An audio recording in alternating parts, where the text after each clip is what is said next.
Dear students, మీరు ఎప్పుడైనా మీ ఐస్ని close చేసి మీ చుట్టూ జరుగుతున్నది తెలుసుకోగలరా? లేదు కదా. అంటే మన చుట్టూ జరిగే విషయాలనే కాదు, మన చుట్టూ ఉండే వస్తువుల్ని చూడడానికి కూడా మనకి ఐస్ అనేవి చాలా అవసరం.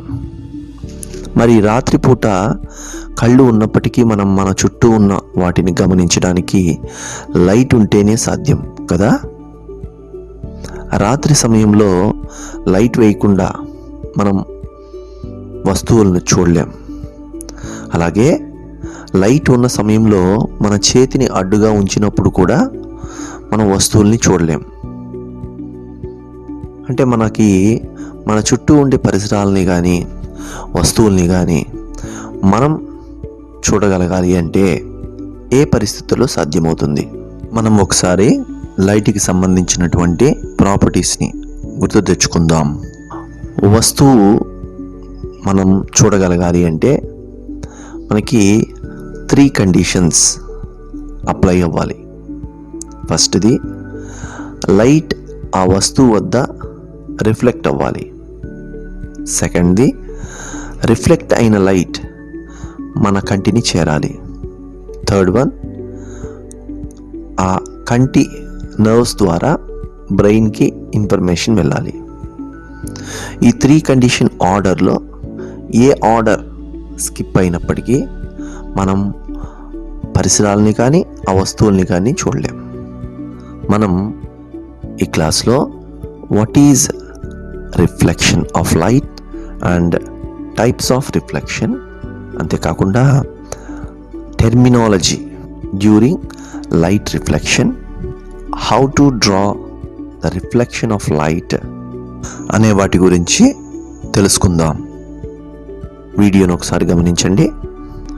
ఒక ప్లేన్ మీద లైట్ రే ఇన్సిడెంట్ అయిన తర్వాత తిరిగి బౌన్స్ బ్యాక్ అవడం జరిగింది. When a ray of light or beam of light approaches a smooth polished surface and the light ray bounces back, it is said to be the reflection of light. ఇక్కడ రే of light and beam of light అంటే difference ఏందో చూద్దాం. ఇక్కడ మీరు observe చేస్తే light travelling in any one particular direction in a straight line is said to B A ray of light, whereas a group of light rays given out from a source is said to be a beam of light. Example ఇక్కడ గమనించండి. ఇక్కడ torch లైట్ని వేయంగానే ఆ torch light ద్వారా చాలా కాంతి కిరణాలు light rays అనేవి రావడం జరుగుతుంది సాధారణంగా మనం అబ్జర్వ్ చేస్తే. వీటన్నిటిని కలిపి బీమ్ ఆఫ్ లైట్ అంటారు. కానీ వాటిల్లో ఒక పర్టికులర్ దానిని లైట్ రే అంటాం. దీన్ని ఇంకా ఈజీగా అర్థమయ్యేటట్టు చెప్పాలి అంటే మనం ఒక బ్రూమ్ స్టిక్ అంటే చీపుర కట్ట తీసుకున్నప్పుడు ఆ మొత్తం ఉన్న ఆ స్టిక్స్ అన్నిటినీ కలిపి బీమ్ ఆఫ్ లైట్గా చెప్పొచ్చు. ఒక స్టిక్ని రే ఆఫ్ లైట్గా చెప్పొచ్చు. ఇక్కడ జనరల్గా డైలీ లైఫ్లో మనము బీమ్ ఆఫ్ లైట్స్ని 3 టైప్స్గా క్లాసిఫై చేయొచ్చు. ఇక్కడ అబ్జర్వ్ చేసినట్లు ఒకటి వచ్చి parallel beam of light, second one divergent beam of light, third one convergent beam of light. So వీటిల్లో మనము సిచ్యువేషన్ బేస్ చేసుకొని whether the light rays are parallel or divergent or convergent అనేది తెలుసుకుంటాం. మనం రిఫ్లెక్షన్ ఆఫ్ లైట్ మన daily లైఫ్లో చాలా దగ్గరలో అబ్జర్వ్ చేస్తూ ఉంటాం. ఇక్కడ చూడండి, ఇక్కడ ఒక వాటర్లో పైన ఉన్న మౌంటైన్ యొక్క ఇమేజ్ మనకి క్లియర్గా కనిపిస్తుంది. అలాగే దీనిలో ఒక రాయి వేసినప్పుడు ఆ వాటర్లో వేవ్స్ ఫామ్ అవుతాయి. అంటే ఒక డిస్టార్షన్ ఉంటుంది. అంటే ఒక క్లియర్ సర్ఫేస్ కాకుండా ఒక డిస్టర్బ్డ్ సర్ఫేస్ క్రియేట్ అవుతుంది. అప్పుడు కానీ మనం అబ్జర్వ్ చేస్తే అక్కడ కనిపించేటటువంటి ఇమేజ్ క్లారిటీ ఉండదు, అంటే బ్లర్గా ఇమేజ్ కనిపిస్తుంది. ఇక్కడ ఈ రెండవ పిక్చర్లో చూపించినట్లు. సో రిఫ్లెక్షన్ వల్ల మనము కొన్ని సమయాల్లో క్లియర్ ఇమేజ్ అబ్జర్వ్ చేయగలుగుతాం. కొన్ని సమయాల్లో బ్లర్ ఇమేజ్, అంటే it is not a clear image observe చేయగలుగుతాం. దీన్ని బేస్ చేసుకొని రిఫ్లెక్షన్ అనేది 2 రకాలుగా జరుగుతుంది. దాని గురించి ఇప్పుడు తెలుసుకుందాం. సో లైట్ రిఫ్లెక్షన్ని మనం 2 టైప్స్గా క్లాసిఫై చేయొచ్చు. ఒకటి వచ్చి regular reflection or specular reflection. Second one diffused reflection. ఇక్కడ మీరు అబ్జర్వ్ చేయండి, ఒక స్మూత్ పాలిష్డ్ సర్ఫేస్ మీద లైట్ రేస్ అనేవి ఇన్సిడెంట్ అయినప్పుడు అవన్నీ కూడా బౌన్స్ బ్యాక్, అంటే రిఫ్లెక్ట్ అవ్వడం జరిగింది. మీరు అబ్జర్వ్ చేస్తే ఇక్కడ మనము ఒక్కొక్క లైట్ రే దగ్గర ఉన్నటువంటి యాంగిల్స్ని కానీ అబ్జర్వ్ చేస్తే first angle, second angle 45 degrees, 45 degrees. అలాగే సెకండ్ లైట్ రే వద్ద, third one and fourth one, ఈ అన్ని లైట్ రేస్ వద్ద కూడా angle is not change, it is a definite angle 45 degrees. So this type of reflection is said to be regular reflection. The light reflected from a smooth surface at a definite angle for all light rays is said to be a regular reflection. ఇలాంటి regular reflection వద్ద మనకి object యొక్క image క్లియర్గా కనిపిస్తుంది.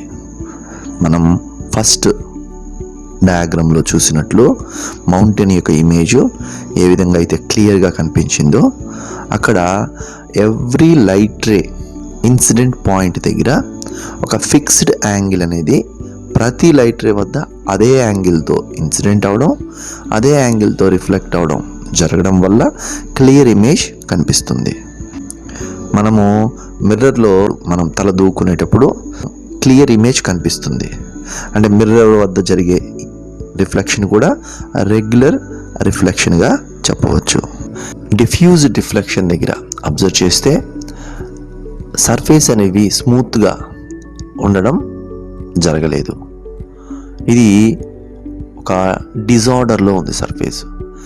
ఈ surface మీద light race incident అయినప్పుడు reflect అవ్వడం గమనించండి. ఫస్ట్ లైట్ రే దగ్గర 2 యాంగిల్స్ 45 degrees, అలాగే సెకండ్ లైట్ రే వద్ద 20 degrees, 20 degrees. Next third light ray వద్ద 40 degrees అండ్ రిఫ్లెక్టెడ్ రే కూడా 40 degreesతో రిఫ్లెక్ట్ అవ్వడం జరిగింది. ఫోర్త్ లైట్ రే వద్ద ఇన్సిడెంట్ యాంగిల్ వచ్చి 25, రిఫ్లెక్టెడ్ యాంగిల్ వచ్చి 25.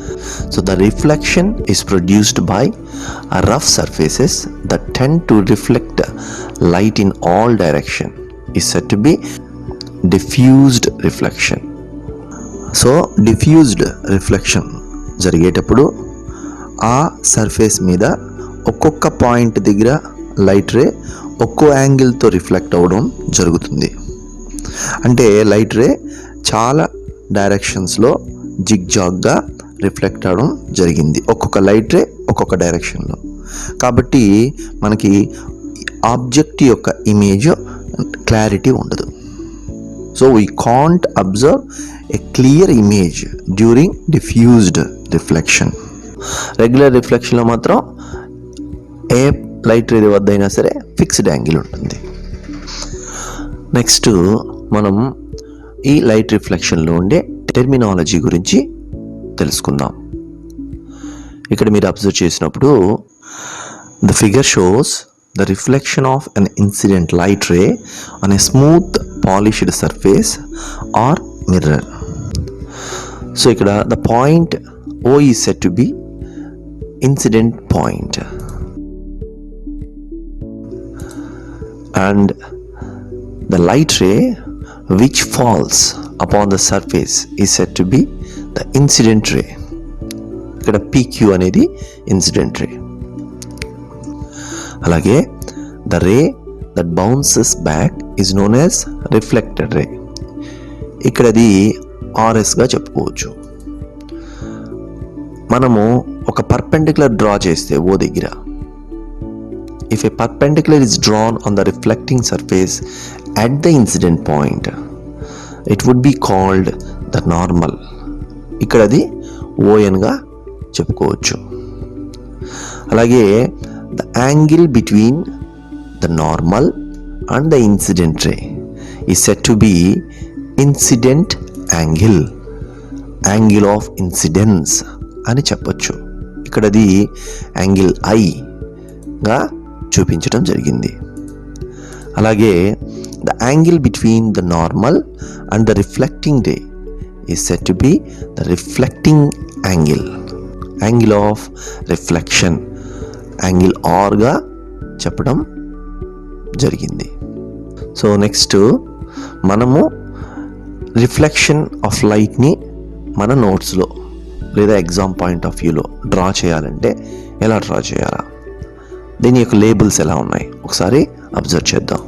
ఇక్కడ ఫస్ట్ మనము ఒక రిఫ్లెక్టింగ్ ప్లేన్ అనేది డ్రా చేయాలి. దీన్ని ఇక్కడ XY, reflecting plane is XY. Next ఆ రిఫ్లెక్టింగ్ ప్లేన్ మీద ఇన్సిడెంట్ పాయింట్ని డినోట్ చేయాలి. ఇక్కడ ఇన్సిడెంట్ పాయింట్ వచ్చి O. అలాగే O వద్ద నార్మల్ డ్రా చేయాలి, ON. Next incident ray draw చేయాలి, PQ అని మనం ఇక్కడ చెప్పుకున్నాం.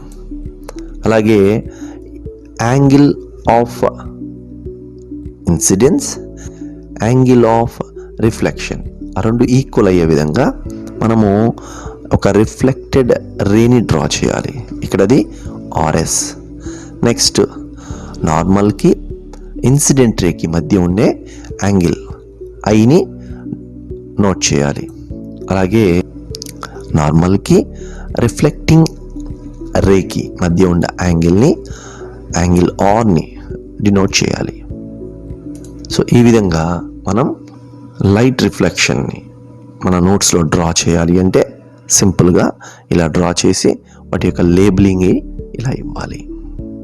మనం ఈ క్లాస్లో what is reflection, types of reflection and terminology during light reflection అనే దాని గురించి నేర్చుకున్నాం. దాంతోపాటు రిఫ్లెక్షన్ ఆఫ్ లైట్ని ఏ విధంగా మనం డ్రా చేయాలి ఎగ్జామ్ పాయింట్ ఆఫ్ వ్యూలో అనే దాని గురించి కూడా నేర్చుకున్నాం. నెక్స్ట్ క్లాస్లో రిఫ్లెక్షన్ లాస్ సంబంధించిన యాక్టివిటీ దాన్ని డీటెయిల్డ్గా చూద్దాం. Thank you.